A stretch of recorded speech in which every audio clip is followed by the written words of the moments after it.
Bonjour, je m'appelle Angèle. Je voudrais vous parler d'amour.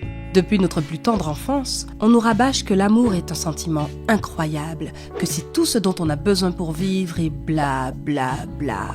Eh bien, croyez-en mon expérience, l'amour peut aussi être un échec cuisant. Laissez-moi vous raconter mon histoire. Jusqu'au lycée, j'ai vécu en étant persuadée que l'amour n'était pas pour moi. En fait, je regardais tous les garçons autour de moi et je n'arrivais pas à croire que quiconque sur Terre puisse les trouver intéressants ou attirants. Mais finalement, j'ai eu aussi ma part du gâteau.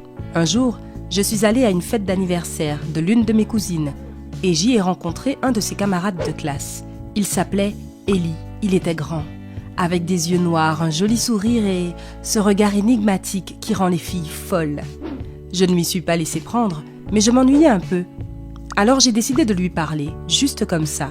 Je me suis présentée et il m'a demandé pourquoi je ne dansais pas alors que tout le monde était déjà sur la piste. C'est pour éviter de leur damer le pion. Quand je commence à danser, je fais de l'ombre à tout le monde. Ai-je répondu ironiquement. « Tu joues aux échecs ? Tu as utilisé un terme d'échec. » Il a tout de suite semblé très intéressé. « Ouais, j'y joue.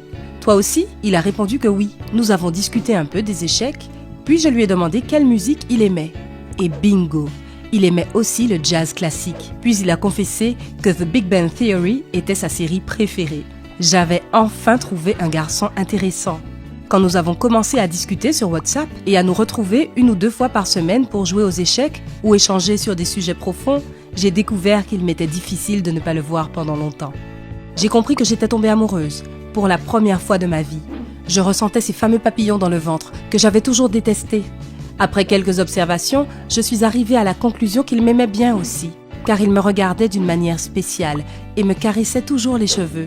Des signaux plutôt évidents, n'est-ce pas ? J'ai décidé que le moment était venu de lui déclarer ma flamme.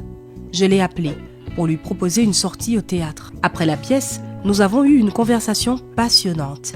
Il m'a raccompagnée chez moi et nous nous sommes arrêtés pour nous dire au revoir. C'est alors que je l'ai embrassé sur la bouche. J'étais à la fois excitée et effrayée. Et s'il ne m'aimait pas après tout ? Il avait l'air de ne pas s'y attendre. Il avait aussi l'air un peu gêné. Il a pris ma main et m'a dit « Écoute Angèle, c'est ma faute, je ne t'ai rien dit. » Mon cœur est tombé dans ma poitrine. Je l'avais mal cerné, il ne m'aimait pas. Ou peut-être qu'il avait déjà une copine.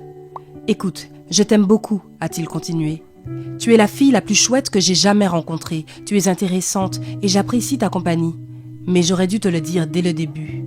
Je suis gay. » Mon Dieu, quand je le raconte aujourd'hui, ça a l'air drôle. Mais croyez-moi, j'étais tellement amoureuse qu'il m'a semblé que le monde s'effondrait. J'ai mis fin à ma relation avec lui sur le champ et j'ai souffert seule. Mais au bout d'un temps, j'ai commencé à voir à quel point c'était stupide et il a commencé à me manquer. Un jour, je l'ai appelé et je l'ai invité à jouer aux échecs. C'est toujours mon meilleur ami. Et aujourd'hui, je dirais qu'une bonne amitié vaut parfois beaucoup mieux et dure plus longtemps qu'un amour d'adolescent. J'espère que vous avez apprécié mon histoire et je suis sûre que vous avez aussi quelque chose à raconter.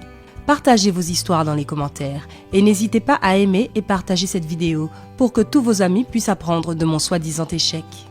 Like, partage et commente.